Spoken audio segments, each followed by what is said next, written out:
Welcome to Pallavi TV. ప్రస్తుతం మనం వికారాబాద్ జిల్లాలోని ఓ గ్రామంలో ఉన్నాం. ఈ గ్రామంలో గ్రామస్తులు మాట్లాడదాం. 4 రోజుల్లో సర్పంచ్ ఎన్నికలు, ఎంపీటీసీ, జెడ్పీటీసీ ఎన్నికలు నిర్వహించేందుకు ప్రభుత్వం ఏర్పాట్లు చేస్తోంది. దీని మీద జనాల్లో అభిప్రాయం ఎట్లా ఉంది, గ్రామంలో ప్రజలు ఏమనుకుంటున్నారో ఒకసారి కనుక్కునే ప్రయత్నం చేద్దాం.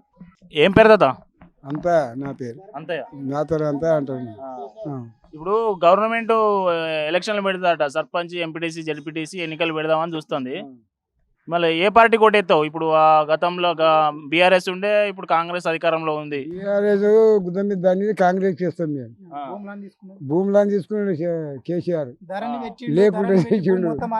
ఇప్పుడు భూములే లేక అడ్డమైన కూలి చేసుకుంటున్నాం. కాంగ్రెస్కే ఇస్తాం. ఇయని ఇవ్వకపోతే ఏంది ఇప్పుడు సర్పంచ్ ఎన్నిక పెడతారట గవర్నమెంట్. మళ్ళీ ఎట్లున్నది? పార్టీకి అనుకూలంగా ఉన్నదా, ప్రతికూలంగా ఉన్నదా? గ్రామాలలో ఎట్లున్నది పరిస్థితి? వ్యక్తిని చూసేస్తాం. క్యాండిడేట్ మంచి చదువుకున్న వ్యక్తి, పార్టీతో సంబంధం కాదు ఈ సర్పంచ్ ఎన్నికలు. మా గ్రామంలో పని చేసేటోడ 10 మంది నిలబడతారు. ఇప్పుడు 10 మంది ఎన్నికలలో ఆ క్యాండిడేట్ చూసి ఓటేస్తాం మేము. ఈ పార్టీ ఆ పార్టీ అని కాదు. వ్యక్తిగతంగా క్యాండిడేట్ ఎటువంటి వాడు ఉన్నాడు, ఊర్లో ఎటువంటి వానికి వేయాలి, ఆ క్యాండిడేట్కే ఓటేస్తాం మేము.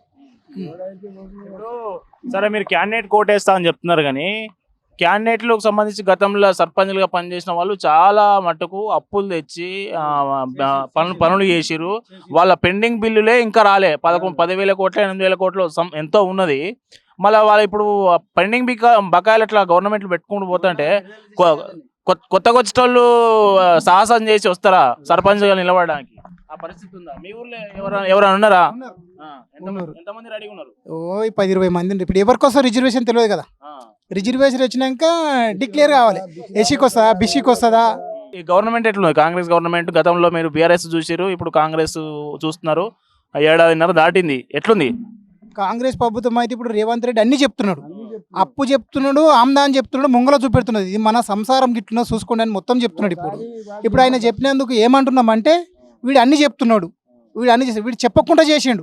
ఒక ధరని పెట్టిండు. ఇప్పుడు ధరని మా తాత పేరు భూమి ఉన్నదంటేనంటే 2 కొడుకులు అంటే ఒక కొడుకు పెట్టుకొని మొత్తం ఆయన అమ్మేసుకున్నాడు. ధరణిలా కంప్యూటర్ కొట్టుకొని ఆయన కొట్టుకొని తీసేసుకున్నాడు భూమి. ఇప్పుడు మన ఆయన తిడితే మన ఆయన సౌ బతుకులు అయిపోయింది. ఇప్పుడు ధరణి లేకపోతే ఇప్పుడు అవుతున్న భూమి ఎట్లా?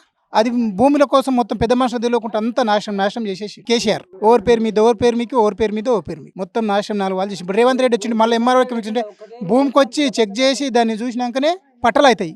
ఇంతకు ముందర లేకుండా ధరణిలా మొత్తం పాడు సర్వనాశనం చేసేసిన భూమి మొత్తం. ఎంత నష్టపోయినాం ధరణితో? ఎంత నష్టపోయినాం? ధరణితో 1 కోటి రూపాయలు నష్టమైన, 1 కోటి రూపాయల ఆస్తి నష్టమైన. మా నాయనలు 2 అయితే, మా పెద్ద నాయన కొడుకులు ఆయనతో ఏం చేసిర్రు? మా నాయన ఉట్టలేడంటే నాయనతో అమ్మేసుకుంటారు. మా భూమి మీద మేమే ఉన్నాం. ఇప్పుడు కితనం పెడుతున్నా నేనే ఉన్నా, కాస్తులో నేనే ఉన్నా. మా నాయనకి ఇచ్చిర్రు. ఇప్పుడు ఆయనతో భూమి ఆయనతో పట్ట అయిపోయింది. వేరేకి సాంబశివరావు అనేటువంటి పట్ట అయిపోయింది. ఇప్పుడు మేము దానిలోనే ఆఫీసుల పొంటి, కోట్ల పొంటి తిరుగుతున్నాం. ఆ ధరని లేకపోతే కాకుండా కాదు. ఇప్పుడు అది ధరని లేని రోజులు మంచిగా ఉన్నది. ధరని వచ్చినాక పట్ట అయిపోయింది, మాకే తెలియదు. ఇప్పుడు మళ్ళా ధరణి స్థానంలో కాంగ్రెస్ గవర్నమెంట్ భూభారతి చట్టం అని కొత్తది తెచ్చింది. మళ్ళా దాంతో నీ సమస్య ఏమైనా పరిష్కారం అయిందా? నువ్వు ఏమైనా అప్లై చేసినావా? అధికారులను కలిసినావా? నిన్న వచ్చిరిడికి నిన్న వస్తే ఎంఆర్ఓ దగ్గరికి పోతే అది కోర్టులో కేసు వేసినాము. అది లీగల్గా కోర్టులో చూసుకోవాలంట అని చెప్పిండు ఎంఆర్ఓ. ఇప్పుడు లవణ పట్ట భూములు ఉన్నాయి. ఈ లవణ పట్ట భూములు మరి రేవంత్ రెడ్డి వచ్చి పట్ట భూములు ఇస్తున్నాడు. ఏం చేస్తాడో తెలియదు. ఇప్పుడు కాంగ్రెస్ ప్రభుత్వంలో నేను ఎన్నో రోజుల నుంచి నేను విశ్వాసగా పనిచేసిన. మళ్ళీ తెలంగాణ ప్రభుత్వం వచ్చినప్పుడు కేసీఆర్ తెలంగాణ వస్తుందని తెలంగాణ విశ్వాసంతో ఆయన గుట్టంగా పోరాటం చేసి మస్తు కొట్లాడినాం, అన్ని చేసినాం, ఓట్లు వేసినాం, గెలిపించినాం. వాళ్ళను గెలిపించిన తర్వాత పెద్ద మోసం చేసిండు. భూములు ఇప్పుడు 15-20 మా తాత చచ్చిపోయి 20 సంవత్సరాలు అవుతుంది. ఇప్పటికీ భూమి మా నాయన పేరు మీద లేదు, నా పేరు మీద లేదు, మా తాత పేరు మీద ఉన్నది. మళ్ళీ మొన్న ధరణి తీసేసి భూభారత్ వచ్చిందా? భూభారత్ వచ్చినప్పుడు నిన్న వాళ్ళు వచ్చి మీ తాత పేరు మీదకి వెళ్ళి మీ నాయన పేరు మీదకి వెళ్ళి ట్రాన్స్ఫర్ అయిందమ్మా, మేము చేపిస్తామని 15 రోజులలో వచ్చి ఎంక్వైరీ చేసి మీకు ఇస్తామని చెప్పారు. కాంగ్రెస్ ప్రభుత్వం చేసింది ఈ విధంగా. ఆ టీఆర్ఎస్ ప్రభుత్వంలో మాకేం చేయలేరు. ఒక ఇల్లు ఇయ్యలే.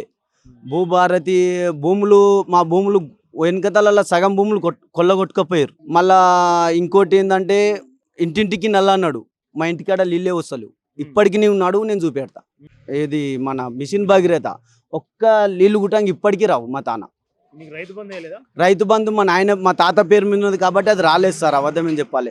అప్పుడు మేము ధరణిలా 12,000 ఒకసారి కట్టినా, 12,000 3 సార్లు 12,000 కట్టినా, కానీ పట్ట కాలే అది. మొన్న ఇట్లా కంప్లైంట్ పెడితే మొన్న వాళ్ళు అన్నారు భూభారత్ వచ్చిందమ్మా, మీకు అవుతుంది 15 రోజులలో మీకు భూమి మీకు పట్ట చేసి ఇస్తామని గవర్నమెంట్ మాకు చెప్పింది. నమ్మకంతో మేము విశ్వాసంతో ఉన్నాం. ప్రసాద్ అన్న ఉటంగా మాకు హామీ ఇచ్చిండు. మా ఎమ్మెల్యే ప్రసాద్ అన్న మాకు హామీ ఇచ్చిండు, ఆయన చేస్తాడు. మాకు ఇంతకుముందు నార్సింగ్లా మా అక్కోళ్ళు ఉంటారు. ఇప్పటిదాకా ఇందిరమ్మిన్లు డబుల్ బెడ్రూమ్లని వాళ్ళు అన్నారు.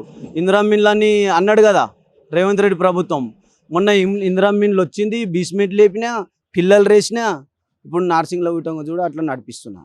గవర్నమెంటు కేసీఆర్ ప్రభుత్వము వెనకతలంలోనే కాదు, రాష్ట్రంలో రైతు బంధు తప్ప ఎవ్వరికి గ్రామాలలో ఎవ్వరికి ఏం చేయలేదు సార్. రైతు బంధు తప్ప, రైతు బంధు వేసిరు, పింఛన్, అంతకు మించి ఎవ్వరికి ఏం చేయలేదు. ఏమీ లే. ఆయన హామీలు ఇచ్చిన హామీలు ఎవరికి ఏం చేయలేడు. ఆయన ప్రభుత్వము మంచిగానే నడిపించిండు. వాళ్ళు ఏం చేసుకున్నారో, వాళ్ళు లోపల ఏం చేసుకున్నారో మాకు తెలియదు, కానీ పేదలకు ఏం చెందలేవు సార్. ఇప్పుడు సర్పంచ్ ఎన్నికలు రాబోతున్నాయి. ఈ ప్రభుత్వం ఏర్పాట్లు చేస్తూ ఉన్నది. సర్పంచ్ ఎన్నికల్లో కాంగ్రెస్ పార్టీకి మేలు జరిగే అవకాశం ఉంటుందా? ప్రతిపక్ష బీఆర్ఎస్ సంబంధించిన నాయకులు ఎక్కువ మంది సర్పంచ్లుగా, ఎంపీటీసీలుగా, జెడ్పీటీసీలుగా గెలిచే అవకాశం ఉంటుందా? మీ దగ్గర పరిస్థితి ఎట్లా ఉంది? మా దగ్గర పరిస్థితి అంటే ప్రస్తుతానికి కాంగ్రెస్ ప్రభుత్వానికే మేము సపోర్ట్ చేద్దామని అనుకుంటున్నాం సార్. కాంగ్రెస్ ప్రభుత్వానికి సపోర్ట్ చేద్దాం అనుకుంటున్నాం. ఇప్పుడు కాకుండా కానీ మళ్ళా అసెంబ్లీ ఎలక్షన్లు వచ్చినా కానీ కాంగ్రెస్ ప్రభుత్వానికి సపోర్ట్ చేస్తాం. ఎందుకంటే ఆ ప్రభుత్వం ఇప్పుడు మాకు మంచిగా చేస్తుంది. ఏది మాకు అడవిళ్ళకి అది ఫ్రీ బస్ ఇచ్చిండు, ఫ్రీ గ్యాస్ వస్తుంది, 200 కరెంట్ వస్తుంది, మళ్ళీ రైతు భూమికి ఆడ కరెంట్ ఫ్రీ వస్తుంది. ఇంకోటి ఏంది, ఓ వికాసం అని పెట్టిండు ఆయన, ఇంకా శాంక్షన్ కాలేదు, అవుతుందేమో భవిష్యత్తులో చేస్తాడు. అదొకటి. ఇప్పుడు ఇందిరమ్మిన్లు ఆల్రెడీ వస్తున్నాయి, అవి కట్టుకుంటున్నారు. నేనే కట్టినా, సపోజ్ నేను కావాలంటే నేను చూపెడతా, నేనే కట్టినా, నాకు బిల్లు గుటాంగా వచ్చింది, బీస్మెంట్ బిల్లు గుటాంగా వచ్చింది. ఈ విధంగా అన్నీ మంచిగా చేస్తుండ్రు. రేవంత్ రెడ్డి ప్రభుత్వం మంచిగా చేస్తుంది. రేవంత్ రెడ్డి ప్రభుత్వంకే మేము సపోర్ట్ ఉన్నాం. ఇప్పుడు నువ్వు గ్రామ పంచాయతీ కానీ మళ్ళీ అసెంబ్లీ వచ్చినా కానీ ఆయనకే సపోర్ట్ చేస్తాం. ఎట్లున్నది గవర్నమెంట్? ఎట్లున్నది కాంగ్రెస్ గవర్నమెంట్? ఎట్లున్నది కాంగ్రెస్ గవర్నమెంట్? ఇప్పటికైతే మంచిగా ఉన్నది మాకు. పెన్షన్ వస్తుందా? వస్తాయి నాకు. మళ్ళీ పెన్షన్ పెంచిస్తానని కదా గవర్నమెంట్, పెంచిచ్చిందా? పెంచేలే, అవే 2,000 ఇస్తున్నారు, పెంచుతారేమో.